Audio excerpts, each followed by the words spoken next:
So once again, let's continue with the discussion of kinetics. We're going to follow through where we left off last time. Now that we've discussed things like reaction rate, we've discussed ways of actually defining the rate equation.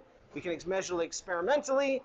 We now know some concept of what K is and where it comes from also, because last time we discussed the reaction trajectory or the reaction coordinate, right? This is the path or the free energy change of a molecule as it undergoes a bond-forming event. So we describe this in a different way. Remember, we have two different ways of visualizing our sort of reaction versus time. If we're talking about our free energy, G, versus extent of reaction, this was previous. This is what we talk about in thermodynamics. The extent of reaction is what we're plotting here versus what we did introduce last time, free energy versus coordinate. Again, we're discussing two different things or two different ways of sort of visualizing our reaction. We're always going to start with some starting state. We go to a final state. That's our starting material to our products. When we're discussing extent of reaction, what do we call this value right here? Delta G naught. Yeah, this is the delta G naught of reaction. That's the same thing over here. The change in free energy, talking about going from starting material to product, the overall point, it's still an energetic expression, which talks a bit about favorability, right? We talk about if a reaction wants to become that product. We anthropomorphize things. This is downhill in energy. In both cases, we're expressing the same general concept. So the value difference is true in both cases. That's our delta G naught. On the extent of reaction profile, we're talking about how free energy is minimized as it is approaching equilibrium. So we have this sort of tie line. We usually look at this in terms of, okay, right here, this is our delta G for a process. The overall part here equals 0. That is our point where we say we have reached equilibrium. And we can look at this in terms of a compositional diagram, a population or a ratio of starting material to product, and talk about, are we at equilibrium? Do we need to move forward or back to reach that equilibrium? So it's a compositional idea. What we're talking about now, in terms of coordinate, is the energy barrier that a reaction will experience, a single molecule, as it undergoes bond exchange, breaking bonds and forming bonds. So it's a similar concept, except think of it where we're talking about the individual in terms of the coordinate versus the population for the extent. We defined this value here. What is that? Going from our starting material to this apex, we call that value something special. That is delta G double dagger. It's the free energy of activation, or think of it as the speed bump to a reaction. This is why reactions have K values. If we have a really big speed bump, we're going to have a very fast or slow reaction. Which is it? Slow. Big speed bump, slow reaction. Small speed bump, fast reaction. What does that mean for the size of K? If I have a really big speed bump, big K or little k? Little k, because remember, K is directly proportional to reaction rate. If I have a really big K, I have a very fast reaction. If I have a very, very small barrier, I will have a very large K value. Those are inversely proportional. A big barrier makes your reaction slow, which also means the K must be small. A small barrier, reaction's fast, very large K value. So this here is where we mathematically can derive or actually measure K, or K can tell us about that magnitude, the energy that's there. What do we call the species which exists right there at the apex? That's a special thing. We call it the what? 2 words. It is the, starts with a T, second word S. It is the transition state. It is a theoretical construct. Basically, the molecule must move through that point. It is an arrangement of atoms and electrons that must exist. You have to walk through that point, but it is transitory. In other words, you could never put it in a bottle. You cannot freeze it. You cannot hold onto it. It is something that happens only in an instant. So my demonstration yesterday, last time, climbing up on the desk, if I can hang out there and I could freeze there, stay there and wait there, that is an intermediate.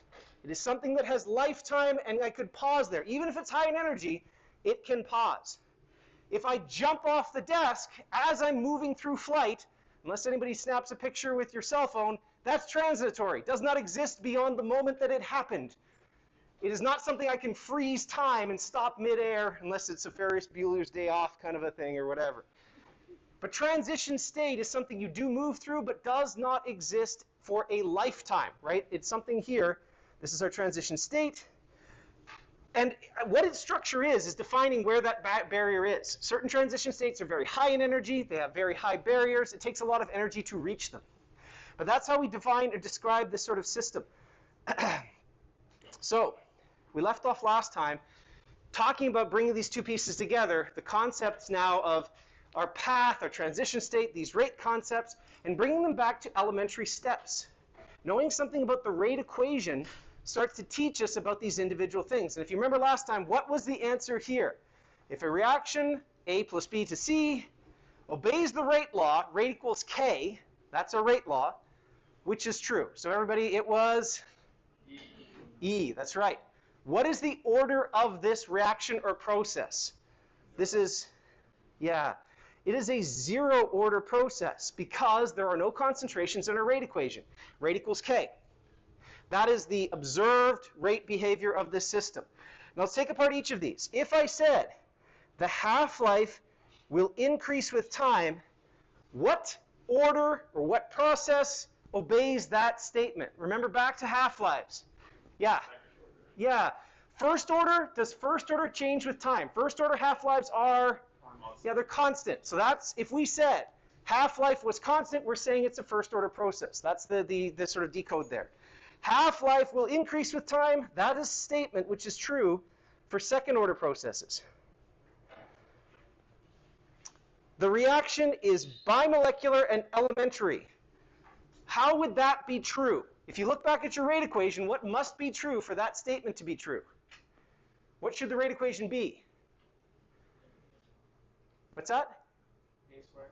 A squared or A plus B or AB, right? You need two things. It better be second order. And for it to be, that means the bimolecular part, right? To be elementary, what do we need to be elementary? Basically what we can tell for now, if the rate equation looks like the reaction, it could be elementary. This is the reaction. This is the rate equation. They don't look anything like each other. There's no way that reaction is an elementary process, an elementary step. A plus B going to something else where the rate equation is zero order, we don't have any concentrations in A or B. So that's wrong.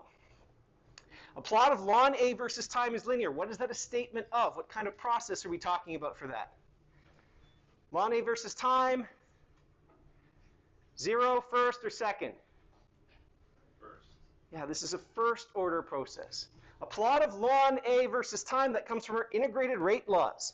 This is a statement of a first order process.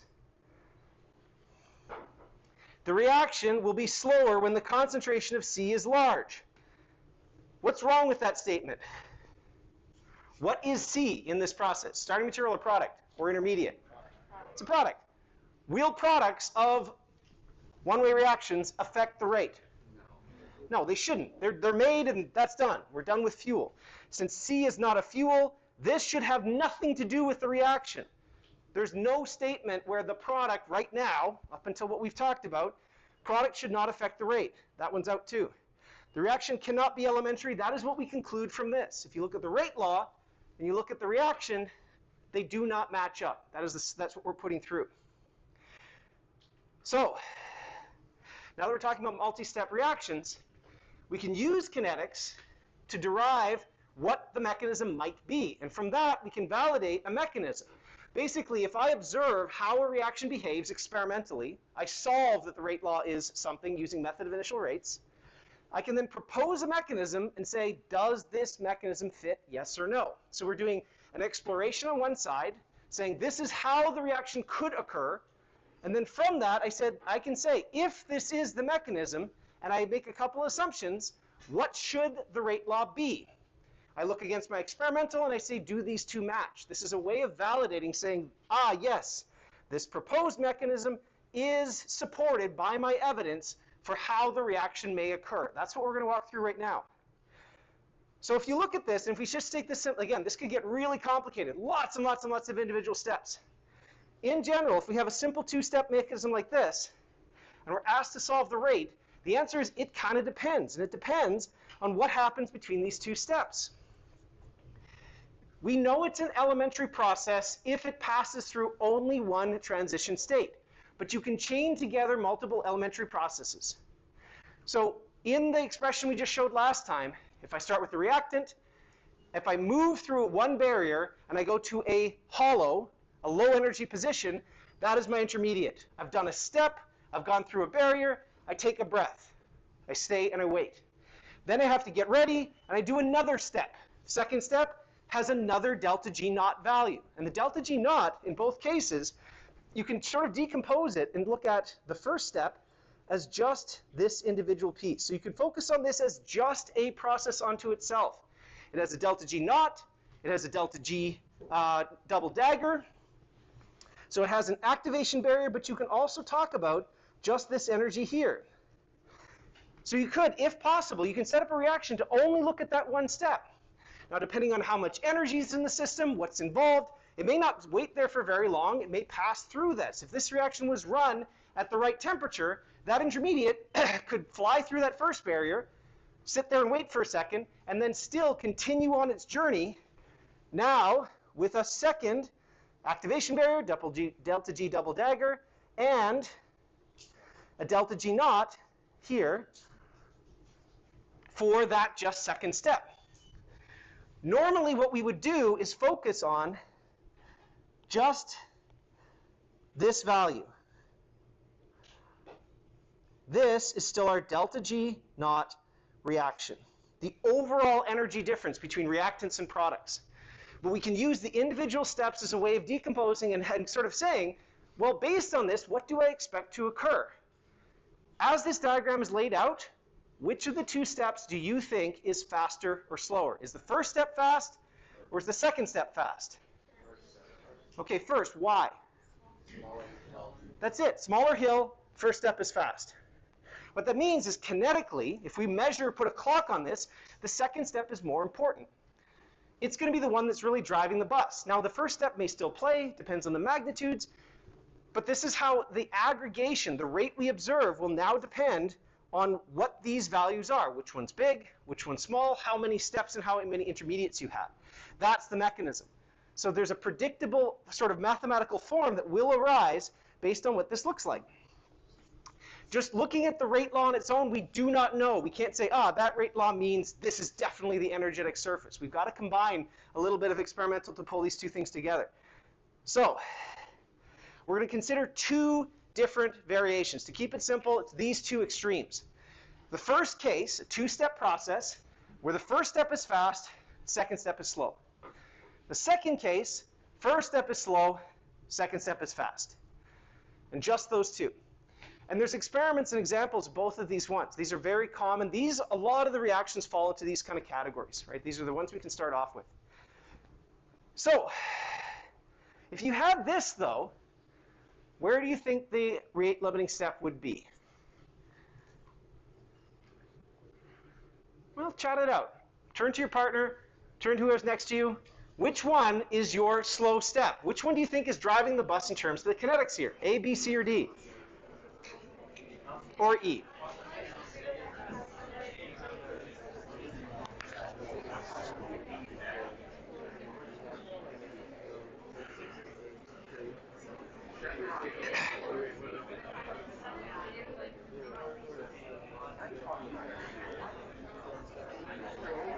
Okay.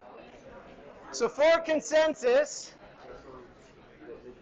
I want everybody all together, same thing, give me a letter. A, B, C, or D, E. This is? A. I agree. The first step is the one that's driving the bus. So think about it this way.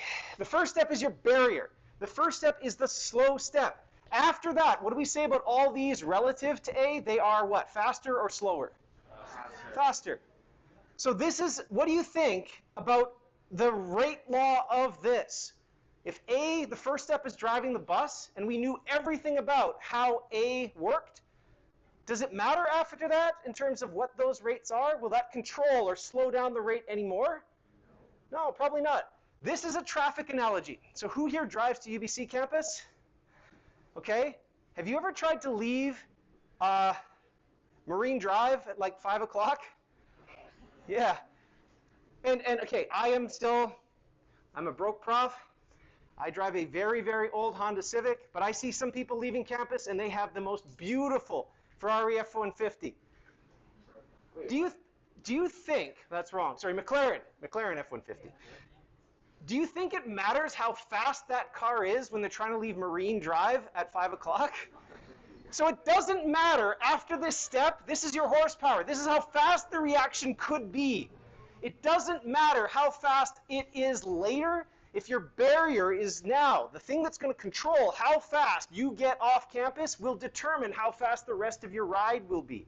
So this first step is completely controlling how fast this moves, right? So that's the sort of image to take into it, is it really is like a traffic jam. If you have a barrier of sort of how fast you will go, then it is going to influence everything else after it. So this is how we use the kinetics or the rate law to determine what's going on in the mechanism. Understanding where that barrier is and what the mathematical form is will sort of express the two. So in our first example, we have a slow step followed by a fast step. And we just talked about that example. The slow step will control the process, which means if I have a two-step reaction, A has some rate constant K to make my intermediate. Second step, that intermediate has another rate constant, little k2, to make our product, B. What do we know about the magnitude of these two? Which one would you expect, based on the diagram, to be big and which is small? Slow step is first. What does slow mean for size of K, bigger or smaller? Small. So which is smaller, K1 or K2? K1. That's the one that's going to drive this whole process. If K1 is small, we look at this overall reaction and we can say, look, I can, for an elementary step, I can write the rate law, right? I cannot look at the overall reaction and say, oh yeah, by inspection, rate equals K times A. What I can do is say that I have some first step, it's an elementary process, so by inspection, I can write its rate law. The rate of the first step is equal to K1 times A. Now, the second step is also elementary process, which means that one can be written as well as the rate of the second step, or rate 2, is equal to K2 times intermediate. And that's great. These are two individual elementary steps, which means I can talk about each of them by inspection. I can write out their rate equations. Again, that's just by looking at starting material concentration and the rate constant for each step. The problem is, that means that this first step is what we call the rate determining step. The second step doesn't matter. The second step is not part of what's going to determine the overall rate of the process. I can now say that, okay, this guy here is the one that's driving the bus. It's the one that's overall going to control how fast this process will go, just like the question we just talked about. If this is our first step, we can say that the overall rate really can be approximated simply as that first step, K1 times A. After that, any fast process that we're going through will not have a major impact in the overall rate of product formation. Those are all after what's holding the step back, our speed bump. So the nice thing about that is we now have a way of, as long as this first step is slow, I can say that that will be my rate determining step. If this is my rate determining step, the corresponding rate equation can just be done by inspection of the first step in whatever overall this mechanism is. Remember, there's a couple correlations here we want to emphasize.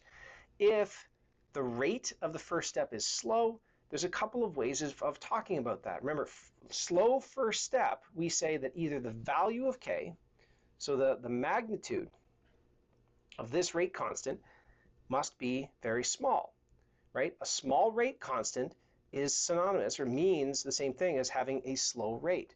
It also means that the time of that first step will be longer than the time of the second step. So there's one way of expressing that. So look at this question. Overall, what we're looking at here is saying that, look, I've got a two-step process. In this two-step process, the radioactive decay is a first-order process, which means it can be described as two individual elementary steps. So thinking about this, what do you think the right answer is? What's the right statement to go through here? So this is an expression where what we're saying is if I can separate these two, and we've been given information not about the size of K, but about the half-lives. In this case, the first half-life is very, very long. The second half-life is very short. In other words, which is the slow step, the rate determining step here?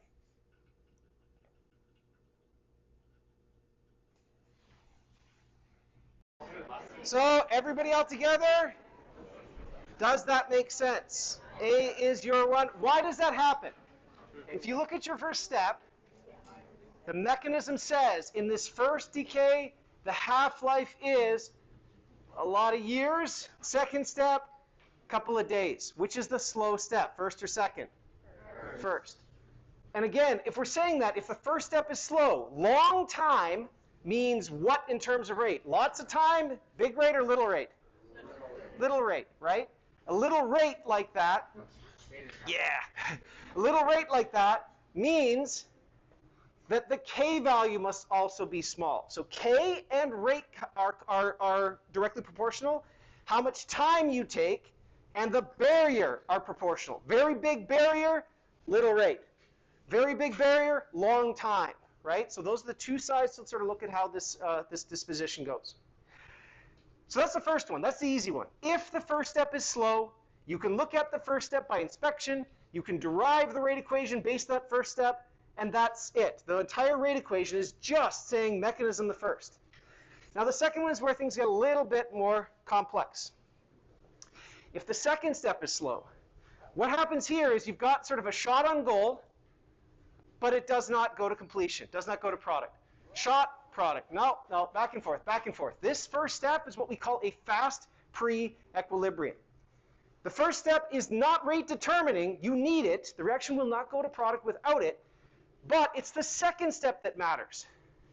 This is, again, this is something like you keep taking a shot on goal, you have to get into sort of that position, but it will not, you're not actually scoring that goal until you're in the exact right point. The rate limiting step is that second position or that second shot, which means this step number 2 is the one that's driving the bus. So once again, if we're going to do this and draw this out, same position, we say the first step is fast. Okay, that's great. That's not rate determining. The second step, intermediate going to product, that's my rate determining step. And its equilibration, or its formula is rate of number 2 is equal to K2 times intermediate. That's definitive. There's nothing wrong with that, that yes, I know the rate of the second step is K2 and intermediate. The problem is I don't always know what the rate of the intermediate is. So in the same way the first step is whatever the rate determining step is what defines what the rate equation should be. The problem here is since the intermediate is something that is generated, it's fluxional, it's constantly changing, it's difficult for me to actually drive a rate equation there. So there are two simplifications we must use in order to deal with this.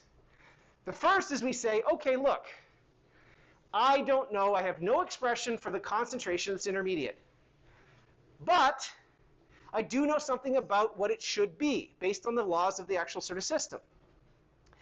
So the first I can do is say, look, if I know the first step is what gives me this intermediate, and the first step is an equilibrium, I have an equation from back in thermo to express the concentration of that intermediate. Remember, if this is an equilibrium, every equilibrium can be described in terms of an equilibrium constant, capital K, not little k. And that's products over reactants.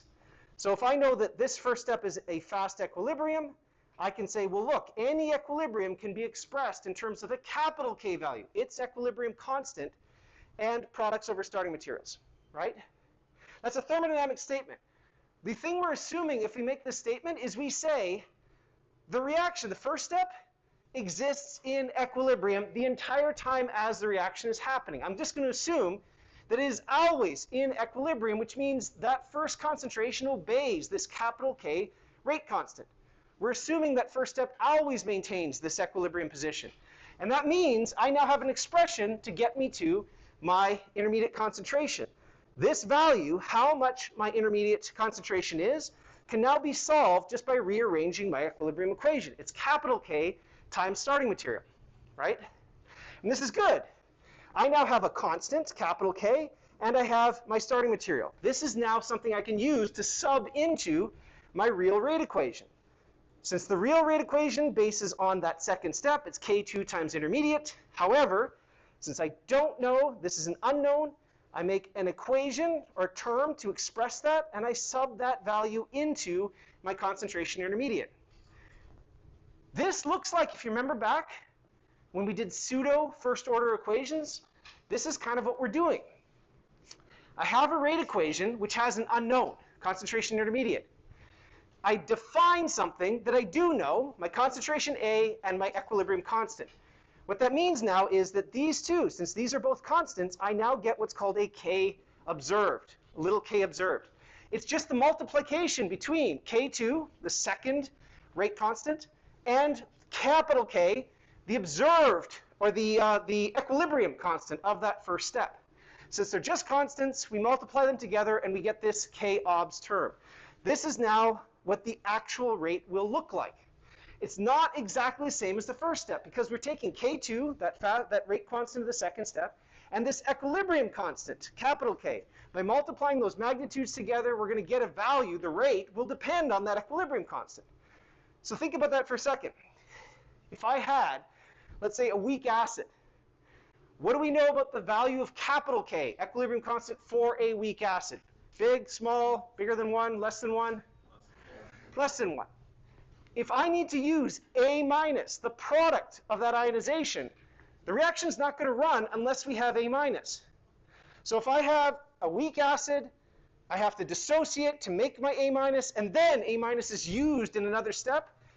If I have a weak acid where it's almost 100% starting material, the rate's going to be really small. It's basically going to be restricted or strangled by waiting for this A minus to show up. However, if I have another weak acid, which is still starting material favored, but there's more product, reaction is going to be faster, even if that second step has the same magnitude. Since the second step needs K2 times intermediate, and if you restrict this concentration of your intermediate, it still holds the reaction back. So that's why the two of them add together as a product. That's what we get with this K obs value. So that's the first one. Okay, so we have two examples we've covered. First step is slow. Life is great. Know the mechanism, look at the first step, derive the rate equation according to the first step. And we're done. Second example, we have a fast pre-equilibrium. We assume the first step always obeys equilibrium. We can express their concentration in terms of K times product over starting material. In which case, we now have an expression for intermediate, that's in our second step, and we can derive a rate law with that capital K value as part of it. Awesome. The third, more general way leads up to what's called the steady state approximation. For this one, we make one more jump. We say, look, it's still in equilibrium, but it doesn't have to obey equilibrium. The capital K value does not need to be the same for the entire course of the equilibrium. It can exist slightly outside of equilibrium, but the thing we say is an equilibrium, by definition, means that the forward reaction and the backward reaction are balanced, right? That if I go faster in one way, I also go faster in the other way, and the overall concentration does not change. So if we view an equilibrium process, instead of thinking of it now as A is in equilibrium with B, decompose it into this here. A in equilibrium with B is actually a two-step mechanism. We actually think of now A in equilibrium with B is actually step 1, A goes to B, and step 2, B goes back to A. We look at them as two individual, distinct elementary processes, one forward, one back. Now, why we do that is because now, instead of talking about this in terms of capital K is our rate constant we use here, I have what we call K1 and K minus 1. That's these two rate equations here. We look at them in terms of small k rate constants. So now what we've said is, okay, I'm going to view all equilibria as simple elementary steps. And all I'm saying is I'm at equilibrium in the kinetic sense if the rate forward equals the rate back. That's what we state here down at the bottom. Rate in one way equals the rate backwards. That's our definition of equilibrium. And what I know is, since the rate, based on our two processes here, this is the rate constant for a forward reaction, this is the rate constant for a backwards reaction. It's made the same way by taking our two individual mechanisms right here. Since I've got mechanism 1, it's concentration A and K1, and concentration B, K minus 1. That's how I derive these two parts right here. Yes? K1 and K minus 1 can have different values. Totally different values. That's basically, all we're saying is K1 and K minus 1 are still still rate constants. If K1, forward one, is really, really big, and K minus 1 is very small, what do you think the value of that equilibrium constant will be? Is it product favored or starting material favored? If forward is a lot bigger than backwards, is this a product favored equilibrium or starting material favored? We're just saying the rate to get to product is much faster than the rate to starting material. And why it balances out is, at some point, there's very little starting material left, in which case there's tons of product. Even if the K-1 is small, it still balances out. So this is a product of both the constant and how much you have. At some point, you may have a very small K, but a very, very, very big concentration, and they equal each other. One and the other can sort of equal out. That means I can express this equality here as my normal canonical rate equation, my normal equilibrium constant. All we're saying is we've got this new way of defining. Capital K, we talked about before, was concentration of products over concentration of reactants. When we're talking about it in terms of little k's, capital K can be decomposed into the forward rate constant, K-1, little k-1, divided by the backwards rate constant, little k, little k1 over little k-1. The ratio of the two microscopic rate constants is exactly the same value, magnitude, as our capital K value, the equilibrium constant. So all we've done is decompose what we normally use as our K value into two small k values. The capital K equilibrium constant is now expressed in terms of the two little ones. So this is now just, again, we're just visualizing the reaction differently. Instead of saying, well, equilibrium is just everything's going back and forth, we're thinking about them as two discrete steps tracking the population of individual molecules. We have a forward reaction and a backward reaction. We have mechanisms that sort of think about both. In this way, you can think of now, instead of being a two-step process, equilibrium and second step, it's kind of like first step, the equilibrium, is two individual reactions, one forward, one back. And the second step is our going to product step. We're decomposing it into three overall steps. So we say, okay, overall, what we have now, I have step one, it's this forward-backward process. Remember, that's two steps carried in one. And we have our second step. Intermediate goes on to product. That's the product-forming step. If this is still a rate-determining step, we now have a way of describing what the intermediate is doing. From the perspective of the new intermediate, there are three individual steps that actually balance or matter on this one. Excuse me. So look, if I take the forward rate constant, A going to intermediate, we are forming intermediate with that step. That's this one right here. So we say that, look, if I just want to watch, how does just the intermediate change with time? Not the concentration of intermediate, but how does the intermediate change over time? Well, there's three things involved. I form that intermediate using this first step here. That's K1A. I use up the intermediate. Here, that's the reverse reaction here. That's going backwards in this direction involving K-1. And I use up the intermediate going on to product. That's this third step here. So using up the intermediate here. So what I can express is the rate of change, how the intermediate changes. It's going to be formed using the forward, K1. It's going to be used up, K-1.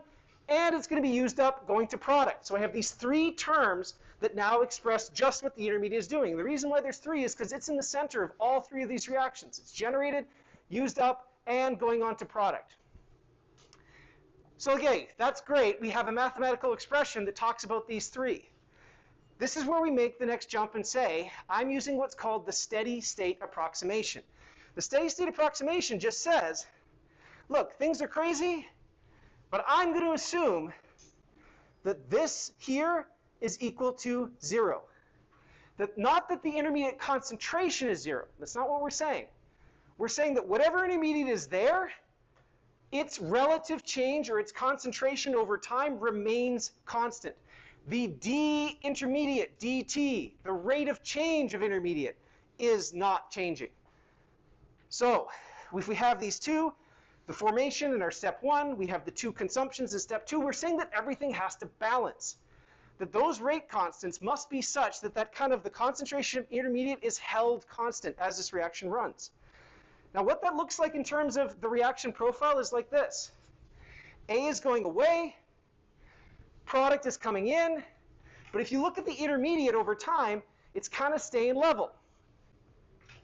So we're making an assumption that in this time right here, the concentration of the intermediate, the rate of change of that intermediate, d intermediate dt, is equal to 0. So we're not saying that there is no intermediate, we're saying it's a straight line with respect to concentration. There's a statement here, and again, this is a point. What do you think we'd say about this part of the equation and this part of the equation? Does it obey the steady state approximation early, right at the beginning, or very late at the end? Is the intermediate concentration constant in those two parts? Very beginning, is it changing? Yes or no? Yes. At the end, is it changing? Not as much, but it's still changing. Why this is important is the steady state approximation is something we say about the average or middle of the reaction. That's where it really applies. It's true as long as this line is not changing, but we know it has to, at some point, intermediate must build up. At some point, there's not intermediate left. Again, this is an assumption we have to make because outside of these areas, this steady state approximation is not valid. It's just like the buffering thing. If we have very, very little A minus or very, very little HA, we do not have a buffer. We break the Henderson-Hasselbalch equation. But it applies in the nice squishy part in the middle. So the statement here is saying, look, most of the reaction, that is true, and that's where we're going to use this approximation to learn about the reaction. It's in the middle part of the reaction. So the things I want to point out here is, first of all, making this statement, d intermediate dt equals 0 does not mean there is no intermediate. It just means it is constant or not changing with time. Second thing, steady state applies in the sort of heart cut, the 80% in the middle. Not right at the very beginning, not right at the end, right in the middle. And that's where we can use the steady state approximation well. Outside that, we get what's called terminal kinetics and initial kinetics. And again, come back and see me in 2 years. I'm happy to teach you about that. So now that we've made these two things, number one, we've created an equation to talk about how the intermediate changes with time, d intermediate dt. And that's done by looking at the mechanism and saying, how do I form intermediate and how do I use up intermediate? I need one term, a big, long expression that talks about that. Two, I then have to make the steady state approximation. I set it equals to 0. So the math looks like this. Step one, we take the overall process and I draw or I write the rate equation with respect to the last step in whatever this mechanism is. Remember, in this overall mechanism, we say that even though the first is an equilibrium, the second is our rate determining step. I said that, look, the rate is equal to that final step, intermediate times K2. So I have an overall, what we're saying here is rate, this is really saying change in product, dB, dt. And that's the thing we're really trying to focus on. How do I make product over time? That's this first step. Second step, okay, I don't know what the concentration of intermediate is. I am going to write an equation describing how intermediate may change. I look at all the steps that are involving that intermediate. It is formed,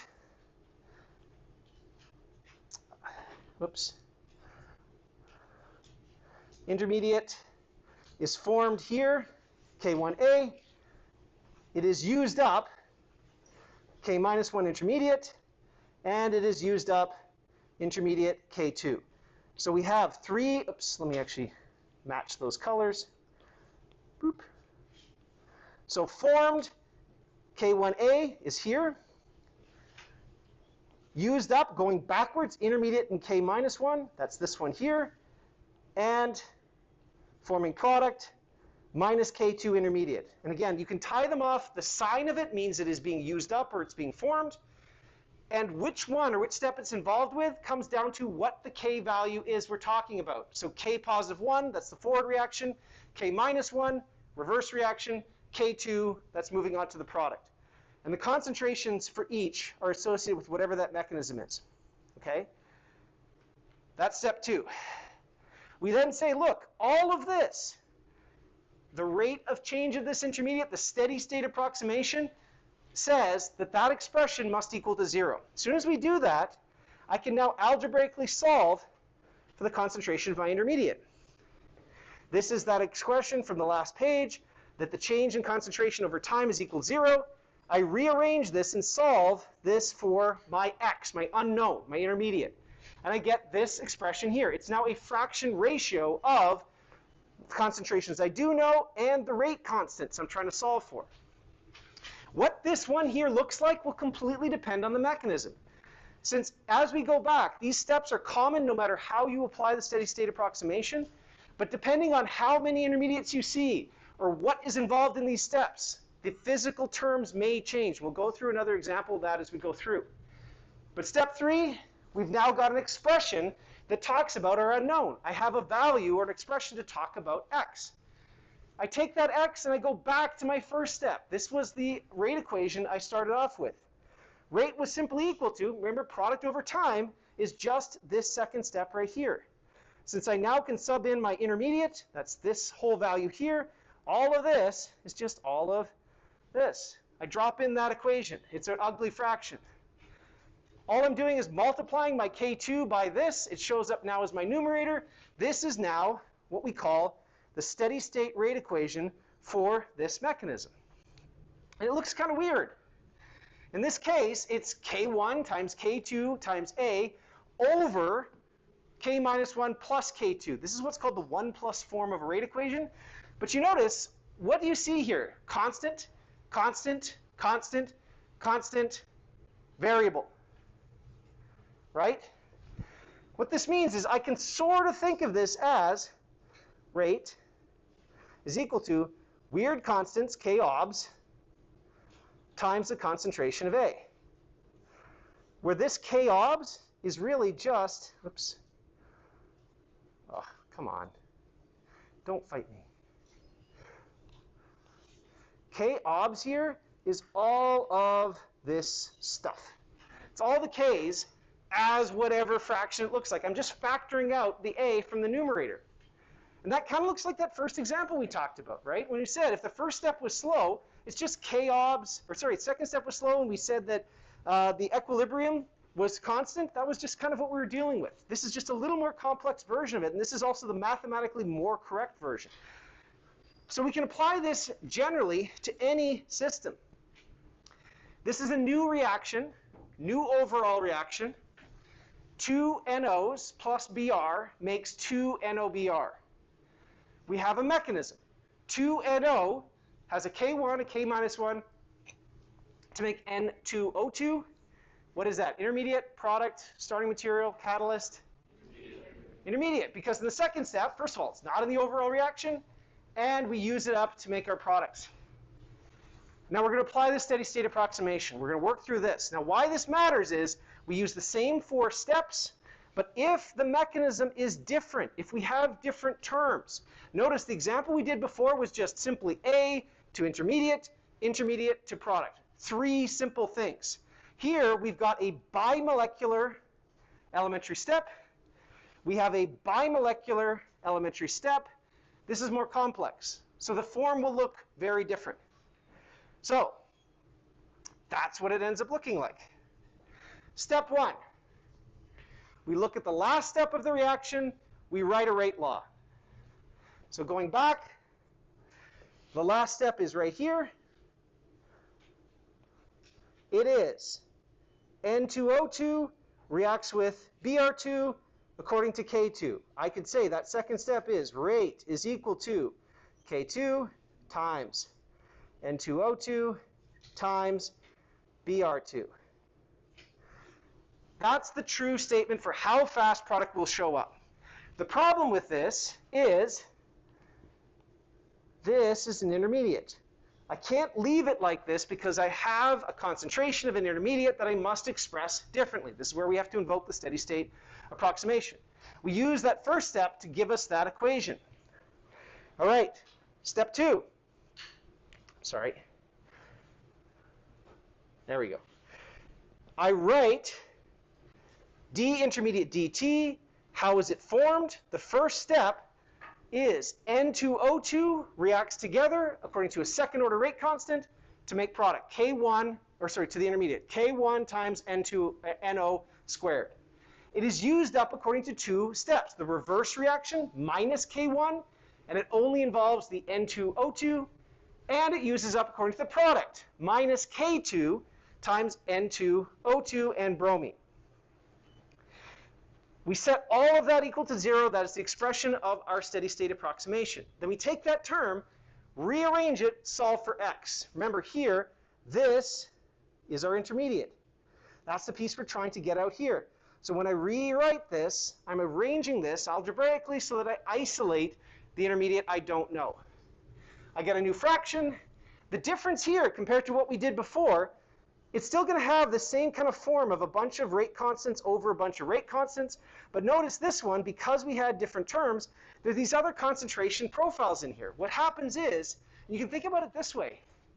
Anything that appears in the numerator will help to drive the reaction forward. Those are things that are usually on the way or moving forward in the overall process towards product. Anything in the denominator will push the reaction backwards. It is involved somehow in slowing the reaction down. So it's involved in one of those steps in reverse. So once I've got this solved, once again, this is just a more complex version where I can sub in for this term right here, this N2O2. Subbing that in, I've just expanded that point out. That's that big term in here. And now I've got just both bromine and K2 to multiply it in. I get this overall one here, where both of those get multiplied into our fraction. We end up with a more complex polynomial. So this becomes the steady state rate equation for this mechanism. This is like DNA to a reaction. This is the fingerprint of the reaction. This mathematical form here is unique to a particular set of steps. And you can use this to say, I measured the rate constant, and I predict the rate constant. I have these two pieces. You use initial rates to measure what the order should be. You measure the hypothetical one by drawing out these steps, and then solving the math behind it. If those two things agree, congratulations, you've solved the mechanism. If they do not, there's no way that the mechanism you drew matches with what you see. The one thing, and again, mechanistic rate equations or mechanistic investigation, there's a general statement that nobody can prove a mechanism. And that's absolutely true. Basically, what we're saying is, look, reactions are slippery, uncertainty. You may not ever get it down to 100% certainty, but what you definitely can do is disprove things. You can say that there's no way my data fits this hypothesis. This is why I went into kinetics, is because of any other field, it's the one that gets to sit back and go, nope, nope, nope, nope, nope. You can be definitive in your negativity. So this is how we move this part through. Now there's the last step, why I think the steady state rate equation is so cool. Remember we talked about the first two examples today. We said, first example, reaction is slow in the first step. The second example, the reaction is slow in the second step. Those are two extremes that could happen. The steady state rate equation actually captures both of those extremes. The steady state rate equation is the global truth, the global mathematical solution to any mechanism you draw. What we can do, though, is say, look, I can complete two different possible things. If this is the overall rate equation I have solved, and if I say that K2 is a lot smaller than K minus 1, what does that mean? Which step is big, which step is small in that case? K2 is a lot smaller than K minus 1. What's that kind of like saying? First step is slow or second step is slow? Second. Yeah, that's like saying the second step is slow. What I'm saying there is there must be a fast pre-equilibrium, slow second step. If that's true, this here becomes this. All we're saying is if K2 is, if K1 is or K2 is much less than K1, this term doesn't really matter. It simplifies to this point. The denominator gets a lot simpler. If that's the case, now you've got this K minus 1, K1, K this over these two. This is the same thing you get from the pre-equilibrium. Oops.